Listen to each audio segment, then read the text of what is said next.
At the end of the first volume of Burgess's autobiography, which is called Little Wilson, Big God, being the first part of the Confessions of Anthony Burgess. He describes his entry into the East in this way. We entered a zone of heat more furious than anything I had known in Gibraltar.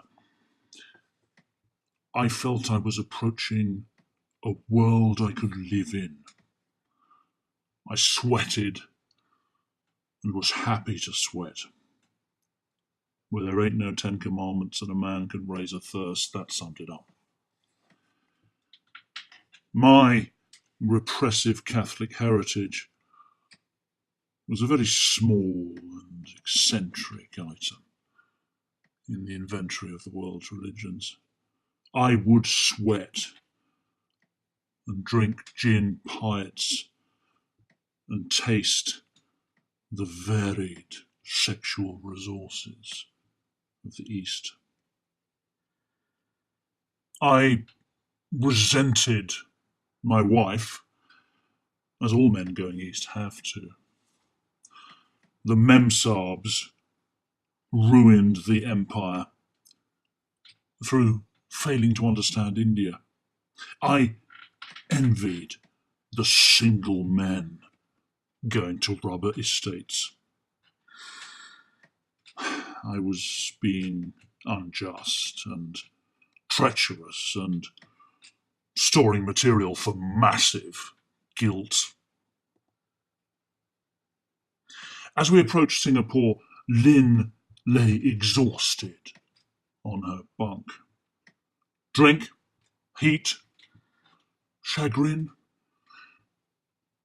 When we arrived and I dealt with the importation documents for our cat and supervised the transfer of our crates to Malayan Railways, she still lay exhausted, unable to disembark.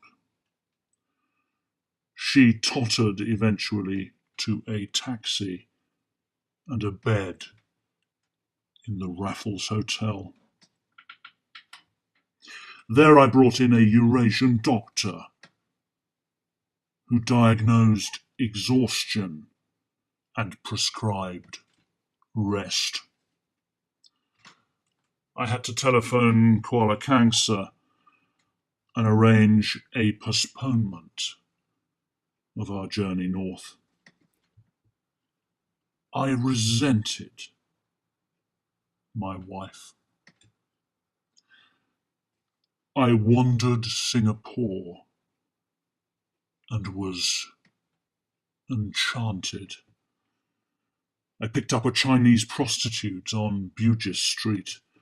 We went to a filthy Hotel de Passe, full of the noise of hawking and spitting, termed by the cynical the call of the East. I entered her and entered the territory.